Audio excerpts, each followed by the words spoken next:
इंसान खे पंहिंजी सॼी ज़िंदगीअ में सिहत जो ख़्यालु रखणु घुरिजे। कॾहिं कॾहिं ईअं बि थींदो आहे त नंढी उमिरि या जवानीअ में नज़रअंदाज़ कयल सिहत जे ख़तरनि जो असर वॾी उमिरि या पीढ़ीअ में ज़ाहिर थींदो आहे, जेको ख़तरनाक बि साबित थी सघे थो। WHO जी हिकु रिपोर्ट मूजिबि 1.3 मिलियन नंढी उमिरि जे माण्हुनि में बीमारियूं मौत जो सबबु बणिजी रहियूं आहिनि, पर उहे इलाज जोॻियूं पिणु आहिनि। उहे बीमारियूं सख़्त तिबी मसइलनि जी हद में थियनि थियूं, जहिड़ोकि HIV ऐं उन जे करे थींदड़ दिलि जा मसइला, ज़हनी दबाव, आपघात करण जी ख़्वाहिश पैदा थियण वग़ैरह। मसइलो इहो आहे त घणे क़दुरु नौजवाननि खे इहा ख़बर ई नाहे त केतिरियुनि ई बीमारियुनि खे रोके नथो सघिजे, पर उन्हनि खे शुरूआत में ई इलाज ज़रिए ख़तमु करे सघिजे थो। इन जो मतिलबु इहो आहे त शुरूआती इलाज जी मदद सां घणे क़दुरु बीमारियुनि ऐं मौत जे सबबनि खे रोके सघिजे थो। उन करे सिहत जे हवाले सां माण्हुनि खे ख़तरनि, निशानियुनि, अलामतुनि बाबति आगाहीअ जी ज़रूरत आहे। इन्फेक्शन वारियूं बीमारियूं अॻु खां घणियूं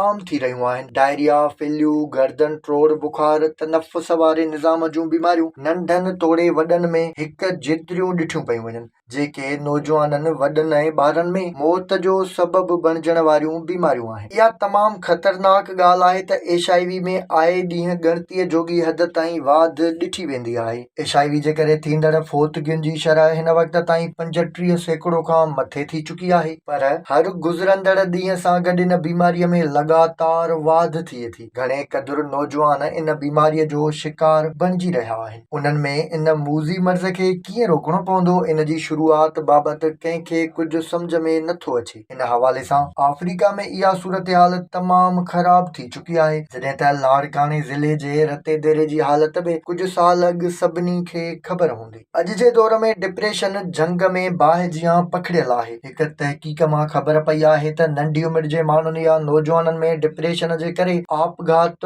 मौत जो टियों अहम सबबु बणिजी वियो आहे। डिप्रेशन नंढनि तोड़े वॾनि जे लाइ आम ॻाल्हि बणिबो पियो वञे। ज़हनी हालतुनि खे बहितर बणाइण जे लाइ केतिरा ई तरीक़ा आहिनि, जिन ज़रिए इन ख़तरनाक बीमारीअ मां बची सघिजे थो। सॼी दुनिया में खाधे जी खोट जो मसइलो बि संगीन थींदो पियो वञे। इन सां गॾु वरी कमकार घटि करण वारे रुझान जे करे माण्हुनि में थोल बि वधंदी पई वञे। सहूलियतूं एतिरियूं वधी चुकियूं आहिनि जो सभु को कमु करण खां कीॿाए रहियो आहे ऐं थोरे खां थोरे वक़्त में पंहिंजो कमुकार करण लाइ जतन कंदो रहे थो। थोल जे करे मुख़्तलिफ़ बीमारियुनि में जकड़जण सां गॾु खाधे जी खोट बि केतिरनि ई बीमारियुनि जो सबबु बणिजी रही आहे, जेके पिणु मौतमार साबित थियनि थियूं। जेकॾहिं मुंड में ई ध्यानु ॾिजे त इन्हनि मसइलनि जे करे मौत जे ख़तरनि खां बची सघिजे थो।